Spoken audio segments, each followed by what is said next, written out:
വാർത്തയിൽ ഇന്ന് ആരംഭിക്കുന്നു. നോക്കാം തലക്കെട്ടുകൾ. രഞ്ജിത്ത് ശ്രീനിവാസൻ കൊലക്കേസിൽ പ്രതികൾ കുറ്റക്കാർ. 15 SDPI പ്രതികൾക്കെതിരെയും കൊലക്കുറ്റം തെളിഞ്ഞു. ശിക്ഷാവിധിയിൽ തീരുമാനം തിങ്കളാഴ്ച. പരമാവധി ശിക്ഷ നൽകണമെന്ന് കുടുംബം. അതിൽ സംതൃപ്തയാണ്. എന്താണ് വിധി എന്നുള്ള കാര്യത്തിന് വേണ്ടി കാത്തിരിക്കുകയാണ്. എല്ലാവരും ത്രീനോട്ട് പ്രകാരം കുറ്റക്കാരാണെന്ന് കണ്ടിട്ടുണ്ട്. അപ്പം പരമാവധി ശിക്ഷ തന്നെ കൂടെ നൽകുമെന്നുള്ള പ്രതീക്ഷയിലാണ്. നീതി നടപ്പായെന്ന് പ്രകാശ് ജാവ്ദേക്കർ.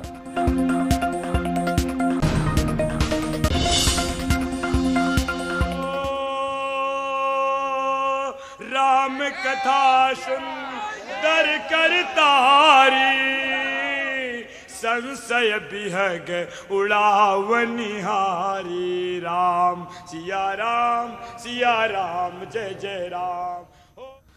പ്രാൺ പ്രതിഷ്ഠ മറ്റന്നാൾ. അയോധ്യയിൽ സുരക്ഷ ശക്തം. പ്രധാനമന്ത്രി നാളെ അയോധ്യയിലേക്ക്. തമിഴ്നാട്ടിൽ ക്ഷേത്ര ദർശനം തുടരുന്നു.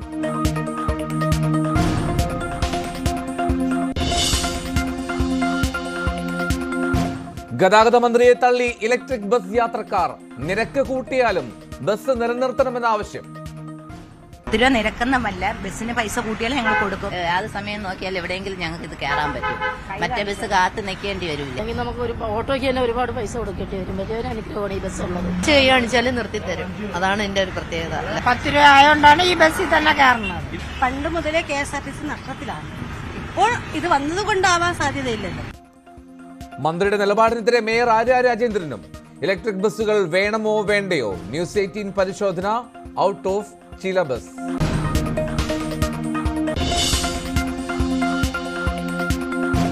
കേരളം വിറങ്ങലിച്ച പ്രളയകാലത്തെ പറ്റി വെളിപ്പെടുത്തലുമായി ചീഫ് സെക്രട്ടറി. ഡാമുകൾ പൊട്ടുമോ എന്ന് ആശങ്കയുണ്ടായിരുന്നുവെന്ന് ഡോക്ടർ വി വേണു. മറികടക്കാൻ കഴിയുന്നതിൽ സംശയമുണ്ടായിരുന്നു. രാഷ്ട്രീയ വിമർശനങ്ങൾ നിരാശപ്പെടുത്തിയെന്നും മുൻ ദുരന്ത നിവാരണ വകുപ്പ് പ്രിൻസിപ്പൽ സെക്രട്ടറി. പ്രതികരണം Q18.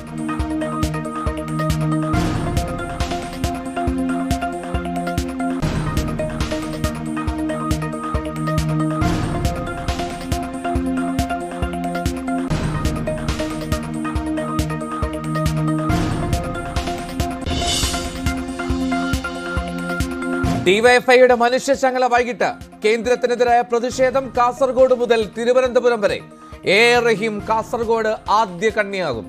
രാജ്ഭവന് മുന്നിലെ അവസാന കണ്ണി EP ജയരാജൻ.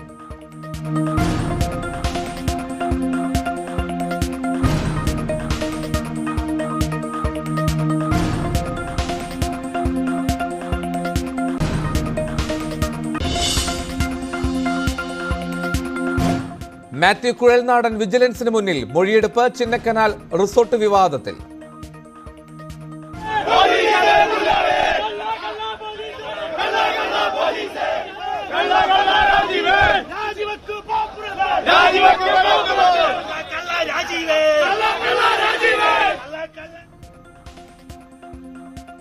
പി രാജീവിന്റെ ഓഫീസിലേക്ക് youth Congress march. Karuvannur bank തട്ടിപ്പിൽ ആരോപണ വിധേയനായ മന്ത്രി രാജിവെക്കണമെന്ന ആവശ്യം.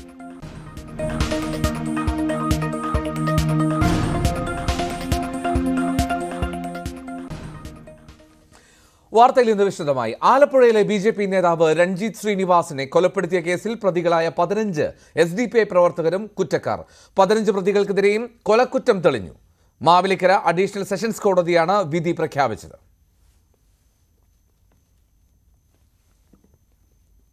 കേസിലെ പ്രോസിക്യൂഷന് ചാർജ് ഷീറ്റിൽ ആരോപിച്ചിട്ടുള്ള എല്ലാ കുറ്റകൃത്യങ്ങളും പ്രതികൾക്കെതിരായി സംശയലേശമന്യേ തെളിയിക്കാൻ സാധിച്ചതായിട്ടാണ് കോടതി കണ്ടെത്തിയിട്ടുള്ളത്. അതിൽ രഞ്ജിത്ത് ശ്രീനിവാസനെ പുരയ്ക്കകത്ത് കയറി കൊലപ്പെടുത്താൻ നേതൃത്വം കൊടുത്ത 1 മുതൽ 8 വരെ പ്രതികൾക്ക് 302 എന്ന് പറയുന്ന കൊലപാതക കുറ്റം നേരിട്ട് തെളിയാൻ സാധിച്ചിട്ടുണ്ട്. അതേപോലെ തന്നെ 9 മുതൽ 12 വരെ പ്രതികൾ, അകത്ത് കയറിയ 1 മുതൽ 8 വരെ പ്രതികൾക്ക് സഹായികളായി പുറത്തു നിന്ന 9 മുതൽ 12 വരെ പ്രതികളെ ഇന്ത്യൻ ശിക്ഷാ നിയമം 149 വകുപ്പിന്റെ സഹായത്തിൽ അവർക്കെതിരെയും കൊലക്കുറ്റം തെളിഞ്ഞിട്ടുള്ളതായി കോടതി കണ്ടെത്തി കഴിഞ്ഞു. അതേപോലെ തന്നെ ഈ കൊലപാതകത്തിന് ഗൂഢാലോചനയ്ക്ക് നേതൃത്വം കൊടുത്ത 13, 14, 15 പ്രതികൾ, അവരെയും ക്രിമിനൽ കോൺസ്പിറസി എന്ന് പറയുന്ന ഗൂഢാലോചനയും കൊലപാതക കുറ്റത്തിന്റെയും സഹായത്തിൽ 302 വകുപ്പ് പ്രകാരമുള്ള കുറ്റകൃത്യം അവർക്കെതിരെയും തെളിഞ്ഞിട്ടുള്ളതായി കോടതി കണ്ടെത്തി. അതുകൂടാതെ തന്നെ ഇപ്രകാരമുള്ള കൊലപാതകം നടക്കുന്ന സമയത്ത് രഞ്ജിത്തിന്റെ മാതാവിനെയും രഞ്ജിത്തിന്റെ ഭാര്യയെയും ഉപദ്രവിച്ച പ്രതികൾക്കെതിരെയുള്ള കുറ്റകൃത്യവും കോടതി കണ്ടെത്തി കഴിഞ്ഞു. വീട്ടിൽ അതിക്രമിച്ച് കടന്നു കയറുകയും അതുപോലെ തന്നെ കോമ്പൗണ്ടിൽ അതിക്രമിച്ച് കടന്നു കയറിയ കുറ്റകൃത്യങ്ങളെ, അതേപോലെ തന്നെ വീട്ടിൽ നാശനഷ്ടങ്ങൾ വരുത്തിയ കുറ്റകൃത്യങ്ങളെ, തെളിവ് നശിപ്പിച്ച കുറ്റകൃത്യങ്ങൾ, ഇവയെല്ലാം പ്രതികൾക്കെതിരെ പ്രോസിക്യൂഷൻ ആരോപിച്ചിട്ടുള്ള എല്ലാ കുറ്റകൃത്യങ്ങളും സംശയത്തിന് അതീതമായി തെളിയിക്കാൻ സാധിച്ചിട്ടുള്ളതായിട്ടാണ് കോടതി ഇന്ന് കണ്ടെത്തിയിട്ടുള്ളത്. മുഴുവൻ പേരും കുറ്റക്കാരാണെന്ന് കണ്ടെത്തിയതിൽ സന്തോഷമുണ്ടെന്ന് ഭാര്യ ലിഷയും പരമാവധി ശിക്ഷ നൽകണമെന്ന് രഞ്ജിത്തിന്റെ അമ്മയും പ്രതികരിച്ചു.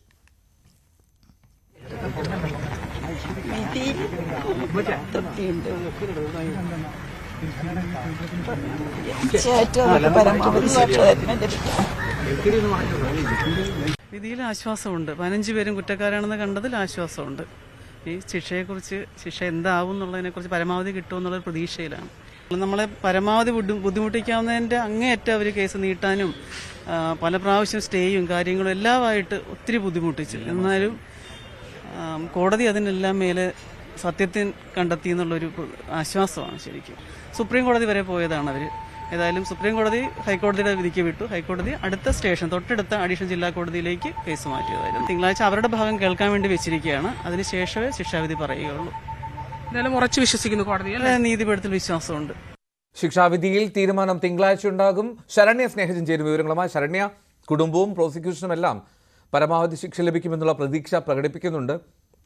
പ്രോസിക്യൂഷൻ പറയുന്നത് എന്താണ്? ഒപ്പം കുടുംബം പൂർണ്ണമായും സംതൃപ്തി രേഖപ്പെടുത്തുന്നു ഈ കോടതി വിധിയിലും അന്വേഷണ ഘട്ടത്തിലെയും വാദസമയത്തെയുമുള്ള സാഹചര്യങ്ങളിൽ?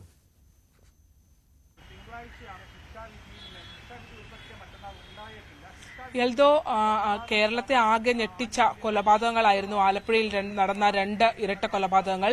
SDP നേതാവ് ഷാന്റെയും ഒപ്പം തന്നെ അതിന്റെ തുടർച്ചയെന്നോണം രഞ്ജിത്ത് ശ്രീനിവാസിന്റെയും കൊലപാതകം. ഇതിൽ രഞ്ജിത്ത് ശ്രീനിവാസിന്റെ കൊലപാതകത്തിൽ, അതായത് OBC മോർച്ചയുടെ സംസ്ഥാന സെക്രട്ടറി രഞ്ജിത്ത് ശ്രീനിവാസിന്റെ കൊലപാതകത്തിലാണ് ഇന്ന് മാവേലിക്കര സെഷൻസ് കോടതി വിധി പറഞ്ഞിരിക്കുന്നത്. ഇതിനകത്ത് പ്രധാനമായും ഈ കേസിലുള്ള SDPI പ്രവർത്തകരായ 15 പേർക്കും കൊലപാതകത്തിൽ നേരിട്ട് പങ്കുണ്ട് എന്നുള്ളതാണ് കോടതി കണ്ടെത്തിയിട്ടുള്ളത്. ഈ 15 പ്രതികളും കുറ്റക്കാരാണ് എന്നുള്ളതാണ് മാവേലിക്കര സെഷൻസ് കോടതി ഇന്ന് വിധി പറഞ്ഞിട്ടുള്ളത്. എന്തായാലും ഇതിനുശേഷം തിങ്കളാഴ്ച പ്രതിഭാഗം വാദം കൂടി കേട്ടതിന് ശേഷമാകും ഈ കേസിൽ വിധി പറയുക. പ്രധാനമായും ഇതിനകത്ത് 1400 പേജുള്ള കുറ്റപത്രമാണ് അന്വേഷണ സംഘം നൽകിയത്.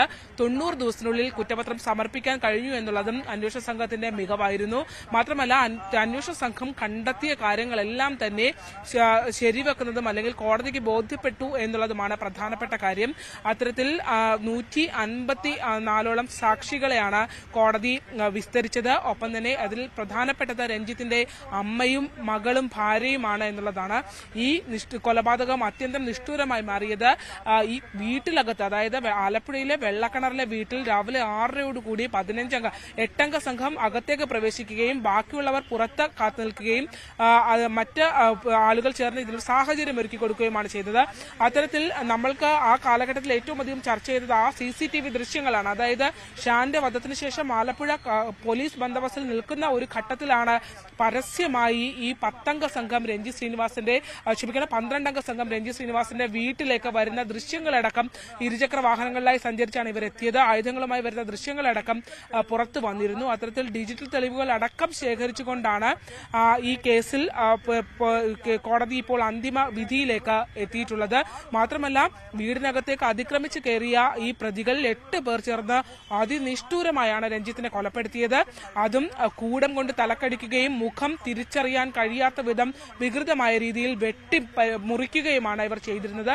അത്തരത്തിൽ മരണപ്പെട്ട ശേഷവും അതിക്രൂരമായി ആക്രമിച്ചു എന്നുള്ളതാണ്. തിരിച്ചറിയാൻ മുഖം പോലും കഴിയാത്ത രീതിയിൽ കുഞ്ഞും അമ്മയും 13 വയസ്സുകാരിയായ മകൾ, ഒപ്പം തന്നെ രഞ്ജിത്തിന്റെ 60 വയസ്സിന് മുകളിൽ പ്രായമുള്ള അമ്മ, ഭാര്യ എന്നിവർ ഇവരുടെ കാലിൽ കെട്ടിവീണ് കരഞ്ഞിട്ട് പോലും അതിനകത്ത് ആ രഞ്ജിത്തിനെ അവർ അവരുടെ മുൻപിൽ വെച്ചാണ് കൊലപ്പെടുത്തിയത്. അത്ര ക്രൂരമായ ഒരു കൊലപാതകം. മാത്രമല്ല, ആലപ്പുഴയിൽ ഏറ്റവും സമാധാനപരമായ ആളുകൾ താമസിക്കുന്നൊരിടത്ത് ഒരു വീട്ടിലേക്ക് കയറി ഇത്തരം ഒരു കൊലപാതകം നടത്തുക, അത് സാധാരണ ജനങ്ങൾ പോലും വലിയ ഭീതി ഉണ്ടാക്കുന്ന രീതിയിൽ ഉള്ള ഒരു സംഭവമായിരുന്നു.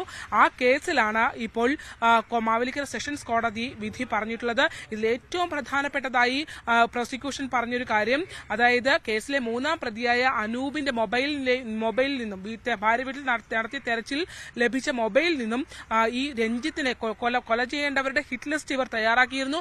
ആ ഹിറ്റ് ലിസ്റ്റിൽ 1ാമത്തെ പ്രതിയായി 1ാമത്തെ ആളായി രഞ്ജിത്തിന്റെ പേര് ഉണ്ടായിരുന്നു എന്നുള്ള ആ പട്ടിക പോലീസിന് കണ്ടെത്താൻ കഴിഞ്ഞു എന്നുള്ളതാണ്. മാത്രമല്ല, വയലാറിൽ നടന്ന RSS പ്രവർത്തകനായ നന്ദു കൃഷ്ണയുടെ കൊലപാതകവുമായി ബന്ധപ്പെട്ട് തിരിച്ച പ്രതികാര നടപടി ഉണ്ടാവാൻ സാധ്യതയുണ്ട്. അന്ന് പോപ്പുലർ ഫ്രണ്ട് പ്രവർത്തകരാണ് നന്ദുവിനെ കൊല ചെയ്തത്. അതിനുശേഷം ഇതിൽ തിരിച്ചടി ഉണ്ടാവാൻ സാധ്യതയുണ്ട് എന്നുള്ള കണക്കുകൂട്ടലിന്റെ അടിസ്ഥാനത്തിൽ അങ്ങനെ ഉണ്ടായാൽ തിരിച്ച് എങ്ങനെ പ്രതികരിക്കണം അല്ലെങ്കിൽ ആരെ ടാർഗറ്റ് ചെയ്യണം എന്നുള്ളതിന്റെ ഒരു ലിസ്റ്റ് ഇവർ തയ്യാറാക്കിയിരുന്നു.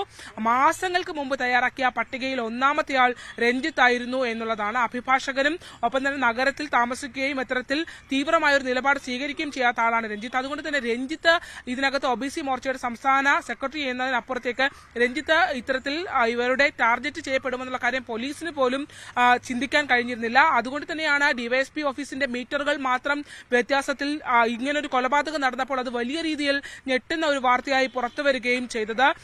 ഈ ഷാൻ കൊല ചെയ്യപ്പെട്ടതിന്റെ മണിക്കൂറുകളുടെ വ്യത്യാസത്തിലാണ് രഞ്ജിത്തും കൊല ചെയ്യപ്പെടുന്നത്. ഷാന്റെ കേസ് ഇപ്പോൾ ആലപ്പുഴ കോടതിയിൽ നടക്കുകയാണ്. എന്തായാലും അതിനിഷ്ഠൂരമായി ആ കുട്ടികളുടെ മുമ്പിൽ വെച്ചടക്കം നടന്ന ആ കൊലപാതകത്തിലാണ് 15 പ്രതികളും കുറ്റക്കാരാണ് എന്നുള്ളത് ഇപ്പോൾ കോടതി കണ്ടെത്തിയിട്ടുള്ളത്.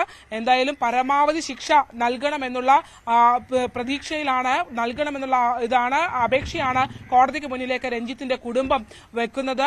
ഈ 15 പ്രതികൾ, അതായത് 8 പേർ നേരിട്ട് പങ്കുള്ളവരും ബാക്കിയുള്ളവർക്കും എതിരെയും ഈ കൊലപാതക കുറ്റം തന്നെയാണ്, ഗൂഢാലോചന അടക്കം നടത്തിയവർക്കെതിരെയും കൊലപാതക കുറ്റം തന്നെയാണ് ചുമത്തിയിട്ടുള്ളത്. മാത്രമല്ല, രഞ്ജിത്തിന്റെ ഭാര്യയെയും മക്കളെയും ആക്രമിക്കാൻ ശ്രമിച്ച സംഭവം കൂടി ഇതിനോട് കൂട്ടിച്ചേർത്തുകൊണ്ട് പോലീസ് അന്വേഷിച്ചിരുന്നു. അക്കാര്യങ്ങൾ കൂടി പോലീസ് ഈ കേസിനകത്ത് ചുമത്തിയിരുന്നു. എന്തായാലും തിങ്കളാഴ്ച പ്രതിഭാഗം വാദം കേട്ടതിന് ശേഷമായിരിക്കും ഈ കേസിൽ വിധി പറയുക, അതായത് ശിക്ഷാവിധി പറയുക. ശരണ്യ, ഇതിൽ ഈ കുടുംബം ഈ കോടതിയുടെ ഈ പ്രഖ്യാപനത്തിന് ശേഷം ഈ നാൾ വഴികളെ പറ്റി സൂചിപ്പിച്ചിരുന്നു. അതിൽ ഒരുപാട് തവണ ഈ കേസിൻ്റെ വാദം അവിടെ നിന്ന് ആ കോടതിയിൽ നിന്ന് മാറ്റണമെന്നുള്ള ആവശ്യവുമായി ഒക്കെ രംഗത്തെത്തിയിരുന്നു. ഒരുപാട് പ്രതിബന്ധങ്ങളുണ്ടായിരുന്നു, ഒരുപാട് തടസ്സങ്ങൾ നേരിട്ടു എന്നെല്ലാം ഭാര്യ ലിഷ സൂചിപ്പിക്കുകയും ചെയ്തിരുന്നു. ഈ കുടുംബത്തിൻ്റെ ഒരു പ്രതികരണം എന്താണ്? അവർ എന്താണ് പ്രതീക്ഷിക്കുന്നത്?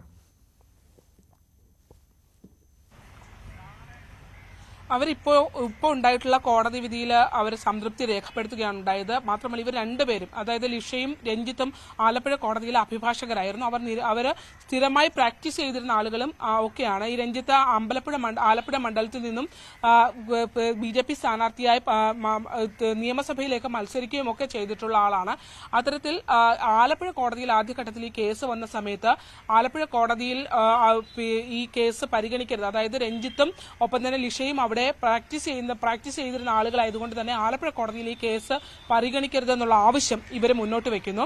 അതിനുശേഷം ഏപ്രിലാണ് ഈ പ്രതികളെ പൂർണ്ണമായും പോലീസ് പിടിക്കുന്നത്. അതിനുശേഷം പിന്നീട് ഈ ആലപ്പുഴ കോടതിയിൽ നിന്ന് ഈ പ്രതികളുടെ ആവശ്യം പരിഗണിച്ചുകൊണ്ട് മാവേലിക്കര കോടതിയിലേക്ക് കേസ് മാറ്റി.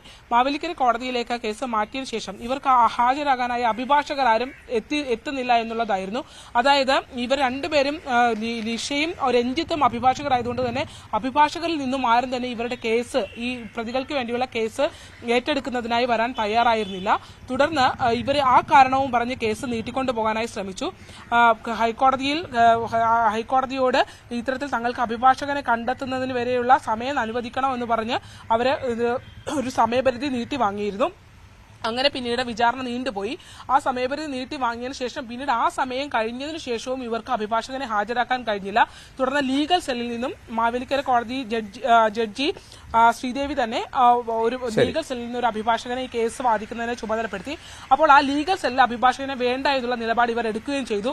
പിന്നീട് കേസ് ഈ കോടതിയിൽ നിന്ന് മാറ്റണം എന്നുള്ള, ജില്ലയ്ക്ക് പുറത്തേക്ക് കൊണ്ടുപോകണം എന്നുള്ള ആവശ്യമായി. അങ്ങനെ സുപ്രീം കോടതിയിലടക്കം പോയതിനു ശേഷമാണ് ഈ കേസിൽ വിചാരണ നടപടികൾ തുടങ്ങിയത്. എന്തായാലും 40 ദിവസം നീണ്ട വിചാരണ നടപടി പൂർത്തീകരിച്ചാണ് ഇപ്പോൾ ശിക്ഷാവിധിയിലേക്ക് കടന്നിരിക്കുന്നത്. Okay, right. ശരണ്യ സ്നേഹജനാണ് വിവരങ്ങൾ നൽകിയത് ആലപ്പുഴയിൽ നിന്ന്. രഞ്ജിത്ത് ശ്രീനിവാസൻ വധക്കേസിൽ നീതി നടപ്പായെന്ന് BJP നേതാവ് പ്രകാശ് ജാവ്ദേക്കർ. കുറ്റക്കാർക്ക് പരമാവധി ശിക്ഷ ലഭിക്കുമെന്നും ജാവ്ദേക്കർ പ്രതീക്ഷ പ്രകടിപ്പിച്ചു. See, Ranjit Singh murder was the worst plot hatched by PFI and Ranjit Singh Srinivasan was a great fighter and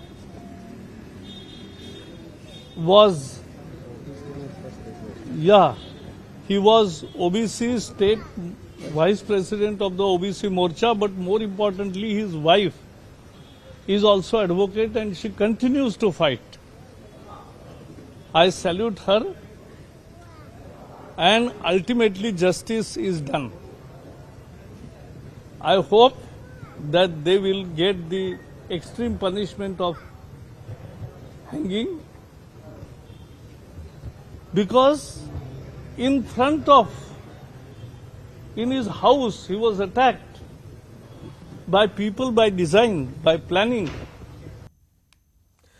അയോധ്യയിൽ പ്രാൺപ്രതിഷ്ഠ മറ്റന്നാൾ.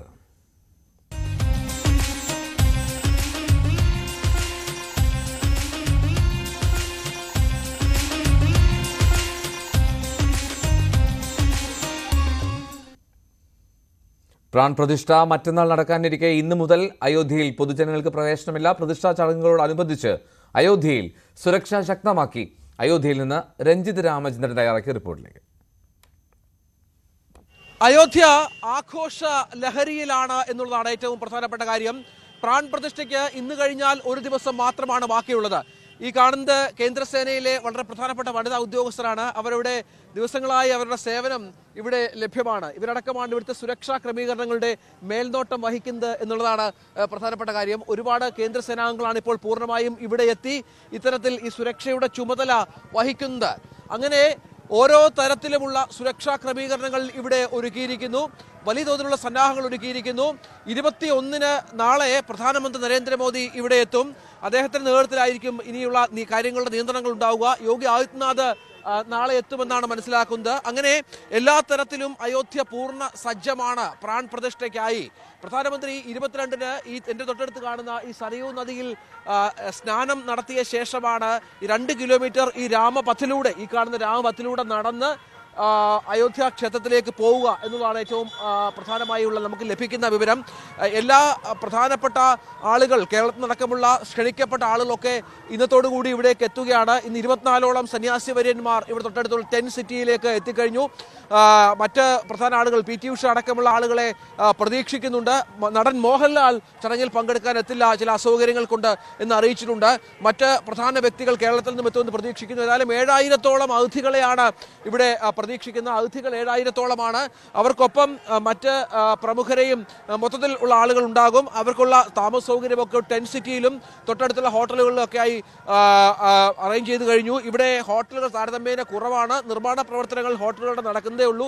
സ്വാഭാവികമായും അതുകൊണ്ട് തന്നെ താമസ സൗകര്യത്തിലുള്ള ബുദ്ധിമുട്ടൊക്കെ വരുന്ന പലരും അറിയിക്കുന്ന ഒരു പശ്ചാത്തലം കൂടിയുണ്ട്. അങ്ങനെ വലിയ തോതിലുള്ള തയ്യാറെടുപ്പുകൾക്ക് ശേഷം 2 ദിവസം, ഇന്ന് കഴിഞ്ഞാൽ ഒരു ദിവസം മാത്രം ബാക്കിയാണ് പ്രാൺ പ്രതിഷ്ഠയ്ക്കുള്ളത് എന്നാണ് പ്രധാനപ്പെട്ട കാര്യം. അയോധ്യ നഗരത്തിന്റെ മുഖച്ഛായ അപ്പാടെ മാറിക്കഴിഞ്ഞു. 6 മാസം മുമ്പൊക്കെ ഇവിടെ വന്ന് പോയവരൊക്കെ പറയുന്നത് വല്ലാതെ തോതിൽ അയോധ്യ മാറിയിരിക്കുന്നു. കൂടുതൽ വഴികൾ ഇവിടെ വന്നിരിക്കുന്നു, കൂടുതൽ വ്യവസായ സ്ഥാപനങ്ങൾ, കൂടുതൽ ഹോട്ടലുകളൊക്കെ സംഭവിക്കുന്നു. അങ്ങനെ ഇലക്ട്രിക് ബസ്സുകൾ പ്രധാനമായും അയോധ്യയിൽ ഓടിത്തുടങ്ങുന്നു. അങ്ങനെ എല്ലാ തയ്യാറെടുപ്പുകളും പൂർത്തിയാക്കിയാണ് അയോധ്യ നഗരം ഇപ്പോൾ മുന്നോട്ട് പോകുന്നത് എന്നുള്ളതാണ് കാര്യം. ഏതായാലും പ്രാൺ പ്രതിഷ്ഠ ചടങ്ങ് ഇതിന് മുന്നോടിയായുള്ള ശ്രീകോവിലിലെ പൂജനങ്ങൾ, രാംലല്ലയുടെ ചടങ്ങുകൾ പുരോഗമിക്കുകയാണ്. ഇന്നലെയാണ് രാംലല്ലയുടെ വിഗ്രഹം ചിത്രം പുറത്തു വന്നത്. അത് ക്ഷേത്ര ട്രസ്റ്റ് തന്നെയാണ് ആ വിഗ്രഹത്തിന്റെ ചിത്രം പുറത്തുവിട്ടത്. അങ്ങനെ പൂജ ചടങ്ങുകൾ ക്ഷേത്രത്തിൽ പുരോഗമിക്കുന്നു. നമുക്കറിയാം ഇന്നു മുതൽ പൊതുജനങ്ങൾക്ക് ഇന്നും നാളെയും മറ്റന്നാളും ദർശനമില്ല, അവർക്ക് അവിടെ എത്താനുള്ള സാഹചര്യം ഇല്ല. 23 മുതലാകും ഇനിയും പൊതുജനങ്ങൾക്കായുള്ള ദർശനത്തിലുള്ള കാര്യങ്ങൾ ഒരുക്കുക. 23 മുതൽ ലക്ഷക്കണക്കിന് ഭക്തരെ ഓരോ ദിവസവും പ്രതീക്ഷിക്കുകയും ചെയ്തു. ഏതായാലും അയോധ്യയിലെ ഓരോ സ്പന്ദനങ്ങളും ന്യൂസ് 8 പ്രേക്ഷകരിലേക്ക് എത്തിക്കും വരുന്ന മണിക്കൂറുകളിലും. ഞാനും പ്രശാന്ത് മംഗലശ്ശേരിയും ഉള്ളത് ഇപ്പോൾ അയോധ്യയിലെ ലതാ ചൌക്കിലാണ്. കൂടുതൽ വിവരങ്ങൾ ഇനിയുള്ള ബുള്ളറ്റിനുകളിലും എത്തിക്കാം. അയോധ്യയിൽ ശ്രീരാമന്റെ ഐതിഹാസികമായ ജീവിതകഥ കോർത്തിണക്കിക്കൊണ്ട് ഒരു വാക്സ് മ്യൂസിയം ഒരുങ്ങുകയാണ്. ശ്രീരാമന്റെ ജനനം മുതലുള്ള ജീവിതയാത്രയാണ് 2.5 ഏക്കറിൽ ഒരുങ്ങുന്ന മ്യൂസിയത്തിൽ ഉള്ളത്. ഉത്തർപ്രദേശ് സർക്കാരുമായി സഹകരിച്ച് മലയാളിയാണ് രാമകഥ പറയുന്ന മ്യൂസിയം ഒരുക്കുന്നത്. അയോധ്യയിൽ രാമക്ഷേത്രം ഉയരുന്നതിന് പിന്നാലെ രാമകഥ പറയുന്ന വലിയൊരു മെഴുക് മ്യൂസിയം കൂടി അയോധ്യയിൽ ഉണ്ടാവുകയാണ്. അത് 2.5 ഏക്കർ സ്ഥലത്ത്, വിശാലമായ സ്ഥലത്താണ് ഈ മെഴുക് മ്യൂസിയം സംഭവിക്കുന്നത്. അതിന് പിന്നിലുള്ള ഒരു അഭിമാനം എന്ന് പറയുന്നത് നമ്മുടെ നാട്ടുകാരനായ മലയാളിയായ ശ്രീ സുനിൽ കണ്ടല്ലൂരാണ് ഇതിന്റെ പിറകിൽ എന്നുള്ളതാണ്. അദ്ദേഹം നമ്മോടൊപ്പം ചേരുന്നുണ്ട്. അതിന്റെ വിശേഷങ്ങളും അതിന്റെ നിർമ്മാണ പുരോഗതിയും ഒക്കെ പങ്കുവെക്കാൻ വലിയ അഭിമാനമുണ്ട്. ഒരു മലയാളി അയോധ്യയിൽ ഒരു വ്യക്തിമുദ്ര പതിപ്പിക്കുന്നു, ഒപ്പം ഒരു മ്യൂസിയത്തിന് തുടക്കം കുറിക്കുന്നു. എന്താണ് അതിന്റെ വിശദാംശങ്ങൾ? ജയ് ശ്രീറാം. ഞാനിപ്പോൾ നിൽക്കുന്നത് അയോധ്യ നഗരിയിലാണ്. നമ്മുടെ ബാക്കിൽ ഒരു 1 കിലോമീറ്റർ കഴിഞ്ഞാൽ ശ്രീരാമക്ഷേത്രമാണ്. ഇവിടെ നിന്ന് നടന്നു പോകുന്ന ഡിസ്റ്റൻസിലാണ് നമ്മളിപ്പം ഏറ്റവും മെയിൻ ഒരു പ്രോപ്പർട്ടിയിലാണ് നമ്മളിപ്പം നിൽക്കുന്നത്. ആക്ച്വലി ഇതൊരു എന്റെ അഭിമാന പ്രോജക്റ്റാണ്, എന്റെ ഡ്രീം പ്രോജക്റ്റ്. ഒരുപാട് മ്യൂസിയം ചെയ്ത് പ്രശസ്തനാണ് പല സ്ഥലങ്ങളിലും. 3 മ്യൂസിയങ്ങളുണ്ട്. ട്രിവാൻഡ്രത്ത് ഉണ്ട്, പത്മനാഭസ്വാമി ക്ഷേത്രത്തിന്റെ തെക്കേ നാടിൽ നമുക്ക് മ്യൂസിയം ഉണ്ട്. പിന്നെ അതിനുശേഷം മഹാരാഷ്ട്രയിലെ ലോണാവല എന്ന സ്ഥലത്തിൽ അവിടെയാണ് നമുക്ക് മെയിൻ മ്യൂസിയം ഉള്ളത്. 100ഓളം വാക്സ് മോഡലുണ്ട്, വലിയ മ്യൂസിയമാണ്. പിന്നെ നിയർ ഗോവയിലും 3 മ്യൂസിയങ്ങളും. പിന്നെ ഇതിപ്പോൾ ഒരു ഡ്രീം പ്രോജക്റ്റാണ്, കാരണം ഒരു വേൾഡ് അട്രാക്ഷൻ ആകാൻ പോകുന്ന ഒരു സെന്ററിലാണ് നിൽക്കുന്നത്. ആക്ച്വലി ഇത് UP ഗവൺമെന്റിന്റെ ഒരു ടെൻഡറായിരുന്നു. വാക്സ് മ്യൂസിയം, രാമകഥ പറയുന്ന രാമായണ വാക്സ് മ്യൂസിയം ഇങ്ങോട്ട് വന്നൊരു പ്രപ്പോസലാണല്ലേ? ഇങ്ങോട്ട് വന്ന പ്രപ്പോസലാണ്. അപ്പോൾ അതിന് എക്സ്പെർട്ടുകളെ അന്വേഷിച്ചുകൊണ്ട് അവർ ടെൻഡർ ഇട്ടു. ടെൻഡറിൽ ഞാൻ പങ്കെടുത്തു. പക്ഷെ ഞാൻ മാത്രമുള്ളായിരുന്നു ടെൻഡറിൽ. ആദ്യത്തെ ടെൻഡർ ഇപ്പോൾ ഒരു പ്രാവശ്യം ടെൻഡർ കിട്ടിക്കഴിഞ്ഞാൽ നമുക്ക് അവർക്ക് നേരിട്ട് തരാൻ പറ്റില്ല ഗവൺമെന്റിന്. പിന്നെ വീണ്ടും ടെൻഡർ ഇട്ടു. അപ്പോഴും ഞാൻ മാത്രമേ ഉള്ളൂ. അങ്ങനെ അവർ എല്ലാ പേപ്പർ വർക്കുകളും ചെയ്ത് ഒരു 1.5 മാസത്തെ പേപ്പർ വർക്കിന് ശേഷം നമുക്ക് ലാൻഡ് ഹാൻഡ് ഓവർ ചെയ്തു. 2.5 ഏക്കർ സ്ഥലമുണ്ട്. ഇത് ഭയങ്കര വില വരുന്ന സ്ഥലമാണിത്. നമ്മുടെ രാമക്ഷേത്രത്തിന് വളരെ അടുത്താണ്. ഇവിടുത്തെ ഒരു ലാൻഡ് വാല്യൂ ഒക്കെ മാറിയ പശ്ചാത്തലം കൂടി റോഡുണ്ട്. ഇതുവഴി പോയാൽ 1 കിലോമീറ്റർ നടന്നാൽ പോകാൻ പറ്റൂ ഇതുവഴി. അപ്പം ഇതാണ് മെയിൻ ബിൽഡിംഗ്. ഇതിനകത്ത് നമുക്ക് 10,000 സ്ക്വയർ ഫീറ്റോളം ഗ്രൗണ്ട് ഫ്ലോർ വരും. ഒരു ഫ്ലോറോടെ വരും. സെക്കൻഡ് ഫ്ലോർ, സെക്കൻഡ് സ്റ്റേജിലേക്ക് വെച്ചിരിക്കുകയാണ്. അതിനകത്ത് ശ്രീകൃഷ്ണന്റെ കൃഷ്ണഗാഥയും വരുന്നുണ്ട്. അപ്പം ദൈവങ്ങളുമായിട്ട് ബന്ധപ്പെട്ടുള്ള നമ്മുടെ പുരാണ കഥകളുമായിട്ട് ബന്ധപ്പെട്ടുള്ള എല്ലാ കാര്യങ്ങളുമായിരിക്കും ഇവിടെ. രാമായണ കഥ മുഴുവൻ പറയുന്ന ഒരു മ്യൂസിയമാണ് ഉദ്ദേശിക്കുന്നത്. രാമകഥ മുഴുവനും പറയാൻ നമുക്ക് പറ്റത്തില്ല. രാമന്റെ കഥയിലെ രാമായണം നമ്മൾക്ക് എല്ലാവർക്കും അറിയാവുന്നതിലെ മെയിൻ സീക്വൻസ്, അപ്പം രാമന്റെ കുട്ടിക്കാലം കുറച്ച് കാണിക്കാൻ പറ്റും. പിന്നെ രാമന്റെ എന്താ പറയുന്നത്, സീതാ സ്വയംവരം നല്ലൊരു സീനായിട്ട് കാണിക്കും. പിന്നെ അവർ വനവാസത്തിന് പോകുന്നതും യുദ്ധം നടക്കുന്നതും, ജടായും രാവണനുമായിട്ടുള്ള യുദ്ധം നടക്കുന്നതും, അവർ ശ്രീലങ്കയിൽ കടക്കാനുള്ള രാമസേതു പണിയുന്നതും, അങ്ങനെ കുറേ സംഭവങ്ങളൊക്കെ മ്യൂസിയത്തിൽ വരും. പിന്നെ ഇതിന്റെ അപ്പുറത്തെ പോർഷൻ എന്ന് പറയുന്നത് രാംജിക്ക് വനവാസ് എന്നും പറഞ്ഞൊരു വലിയൊരു വനം. അതായത് രാമനും സീതയും ലക്ഷ്മണനും കൂടെ വനവാസത്തിന് തുടങ്ങുന്ന ഒരു സമയം, വനത്തിലൊക്കെ എൻട്രി ചെയ്യുന്ന ഇതൊരു വലിയ ഒരു 30,000 സ്ക്വയർ ഫീറ്റ് സ്ഥലത്തോളം നമുക്ക് ഒരു ഇൻഡോർ വനമാണ് നമ്മൾ ചെയ്യുന്നത്. എനിക്ക് തോന്നുന്നു ഇന്ത്യയിൽ അങ്ങനെ ഒരു പ്രോജക്റ്റ് ഇല്ല, ഒരു ഇൻഡോർ വനം. അപ്പോൾ രാമനും സീതയും നടന്നു പോകുമ്പോൾ അവർക്ക് താമസിക്കാനുള്ള കുടിലുകളും നദികളും അരുവിയും വെള്ളച്ചാട്ടങ്ങളും എല്ലാം നമ്മൾക്ക് ഇതിനകത്ത് കാണിച്ചുകൊണ്ടിരാം. അങ്ങനെ ഒരു പ്രോജക്റ്റാണ് ഇവിടെ ഉദ്ദേശിക്കുന്നത്. അപ്പോൾ ഒരു നല്ലൊരു പാക്കേജ് നമുക്കിവിടെ കൊടുക്കാൻ പറ്റും. എത്ര നാളുകൊണ്ട് നിർമ്മാണം പൂർത്തിയാകാൻ ഉദ്ദേശിക്കുന്നത്? മ്യൂസിയം ഏതാണ്ട് നമ്മൾ ഒരു 4 മാസത്തിനുള്ളിൽ മ്യൂസിയം സ്റ്റാർട്ട് ചെയ്യും. അടുത്ത പ്രോജക്റ്റാണ് ഇത് വലിയ പ്രോജക്റ്റാണ്. പിന്നെ അതിൻ്റെ കൂടെ തന്നെ മലയാളി എന്ന രീതിയിൽ നമുക്കൊരു നല്ല ഫുഡ് കൾച്ചറുണ്ട്. അത് നമുക്ക് എല്ലാവർക്കും ഇഷ്ടമാണ്. നോർത്ത് ഇന്ത്യൻസിനെല്ലാം കൂടുതൽ കാണാൻ വരിക ഒരു പക്ഷേ അല്ലല്ല, മലയാളികളല്ല, കൂടുതലും നോർത്ത് ഇന്ത്യൻസ് ആയിരിക്കും വരുന്നത്. കാരണം രാമഭക്തർ എന്ന് വെച്ചാൽ നമ്മളെക്കാൾ കൂടുതൽ അവരാണ് രാമഭക്തർ. ഏത് ഭക്തിയായാലും അവരാണ് ഭക്തർ. നമ്മളെല്ലാം അതിനകത്ത് പൊളിറ്റിക്സ് മിക്സ് ചെയ്താണ് നമുക്കെല്ലാം ഭക്തി ഉണ്ടാകുന്നത്. നമ്മുടെ ഭക്തി പൊളിറ്റിക്കൽ മിക്സ്ഡ് ആണ്.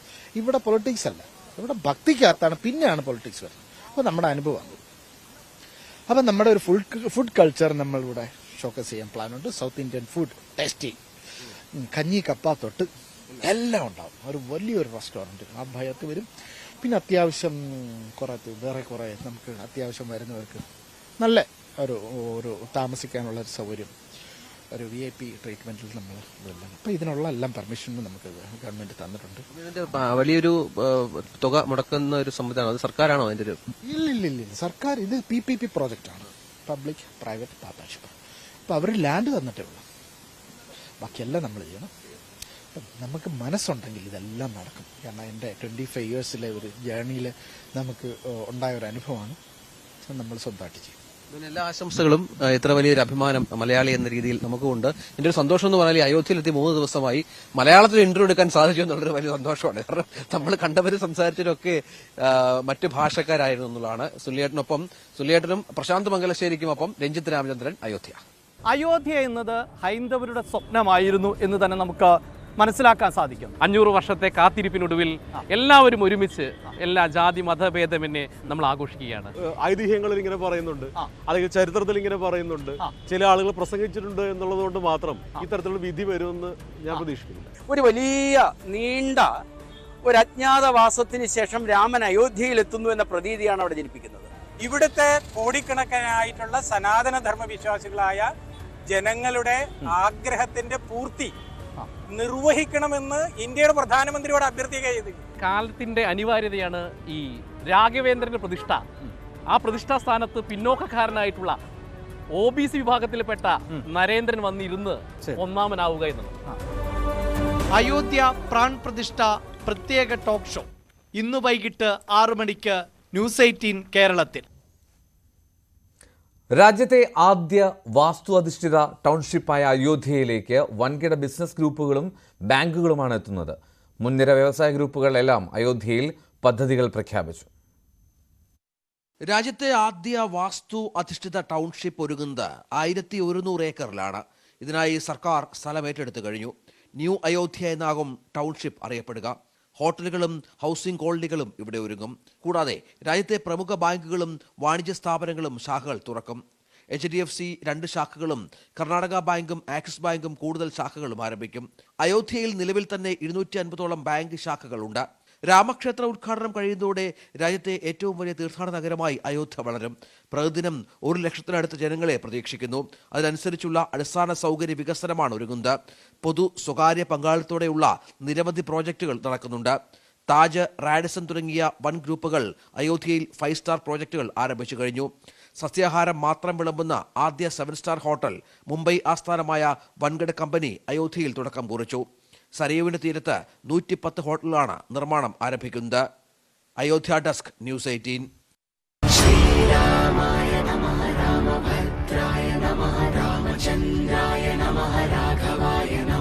രാമമന്ത്രങ്ങൾ ഉയരുന്ന അയോധ്യ.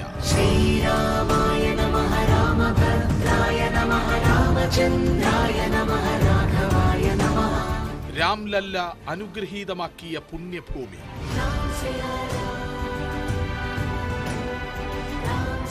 കാഷായമണിഞ്ഞ് വിശ്വാസ വഴികൾ. നൂറ്റാണ്ടുകളുടെ സ്വപ്ന സാഫല്യം. ലോകം കാത്തിരിക്കുന്ന മഹനീയ ദിനം. അയോധ്യ ഉത്സവാഘോഷത്തിൽ.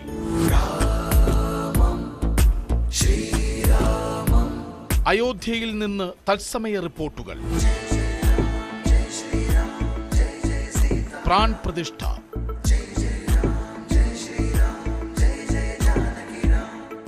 ചടങ്ങുകളും അയോധ്യാപുരിയിലെ വിശേഷങ്ങളും സമഗ്രമായി ന്യൂസ് 18-ൽ മാത്രം.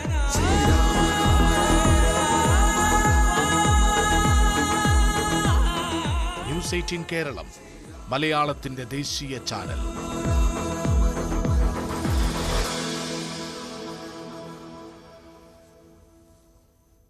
പ്രധാനമന്ത്രി നരേന്ദ്രമോദിയുടെ തമിഴ്നാട്ടിലെ സന്ദർശനം തുടരുന്നു. അയോധ്യ പ്രാൺ പ്രതിഷ്ഠയോടനുബന്ധിച്ച് തമിഴ്നാട്ടിലെ വിവിധ ശ്രീരാമക്ഷേത്രങ്ങൾ മോദി സന്ദർശിക്കുന്നുണ്ട്. രാവിലെ തിരുച്ചിറപ്പള്ളിയിലെ ശ്രീരംഗനാഥ ക്ഷേത്രത്തിൽ മോദി ദർശനം നടത്തി.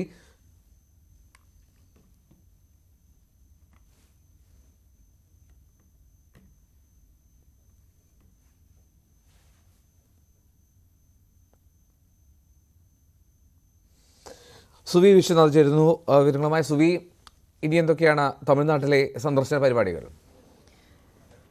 യെൽദോ, അയോധ്യയിലെ പ്രാണപ്രതിഷ്ഠയുമായി മുന്നോടിയായി ദക്ഷിണേന്ത്യയിലെ വിവിധ ശ്രീരാമക്ഷേത്രങ്ങളാണ് പ്രധാനമന്ത്രി സന്ദർശിക്കുന്നത്. മഹാരാഷ്ട്ര, കർണാടക, ഒപ്പം തമിഴ്നാട്ടിലും അദ്ദേഹം എത്തി. ഇന്നലെയാണ് തമിഴ്നാട്ടിൽ അദ്ദേഹം എത്തിയത്.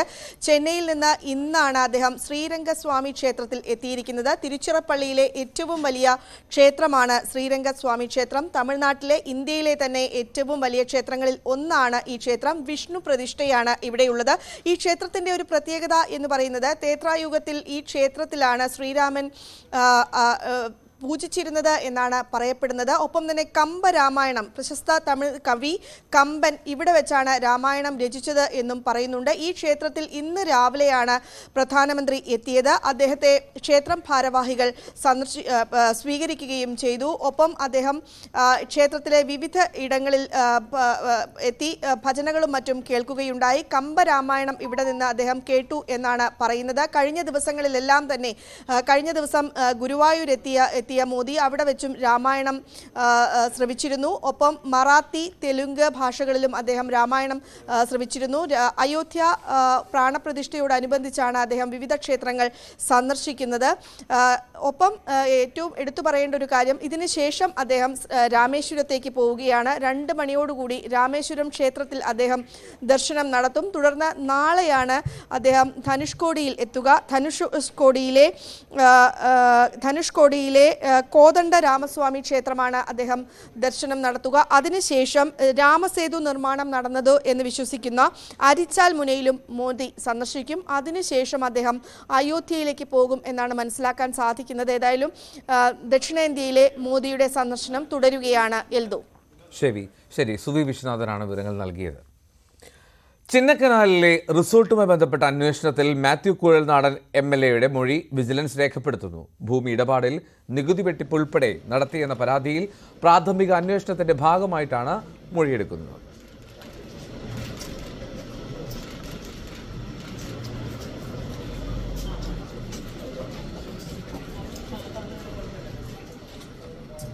സാഗർ ചേരുന്നുണ്ട് വിവരങ്ങളുമായി. സാഗർ, എപ്പോഴാണ് മാത്യു കുഴൽനാടൻ എത്തിയത്? എൽദോ, ഏകദേശം 12 മണിയോട് കൂടിയാണ് മാത്യു കുഴൽനാടൻ MLA മുട്ടത്തുള്ള വിജിലൻസ് ഓഫീസിൽ മൊഴി നൽകുവാനായി എത്തിയത്. ഇപ്പോൾ മൊഴി നൽകൽ തുടർന്നുകൊണ്ടിരിക്കുകയാണ്. ഏകദേശം 1.5 മണിക്കൂർ ഇപ്പോൾ സമയം പിന്നിട്ടിട്ടുണ്ട്. നമുക്കറിയാം, ചിന്നക്കനാലിലെ റിസോർട്ടുമായി ബന്ധപ്പെട്ടുള്ള വിഷയത്തിലാണ് ഇപ്പോൾ ഈ മാത്യു കുഴൽനാടൻ MLA മൊഴി. മാത്യു കുഴൽനാടൻ MLA റിസോർട്ട് വിവാദത്തിൽ ഇപ്പോൾ മൊഴി നൽകുകയാണ്. പ്രാഥമിക അന്വേഷണത്തിന്റെ ഭാഗമായിട്ടാണ് ഇപ്പോൾ ഈ നികുതി വെട്ടിപ്പ് നടത്തിയെന്ന പരാതിയിൽ മൊഴി രേഖപ്പെടുത്തുന്നത്. സാഗറാണ് വിവരങ്ങൾ നൽകിയത് ഇടുക്കിയിൽ നിന്ന്.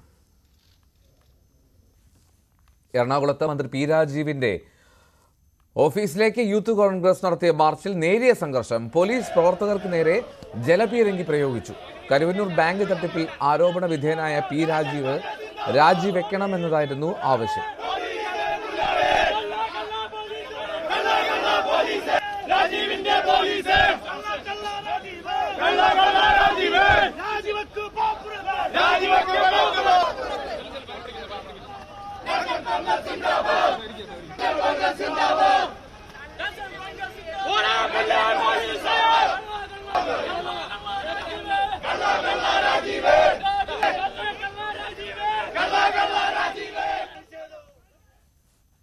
ഇനിയും സഹിക്കണോ കേന്ദ്ര അവഗണന എന്ന മുദ്രാവാക്യമുയർത്തി ഡിവൈഎഫ്ഐയുടെ മനുഷ്യചങ്ങല വൈകിട്ടാണ്.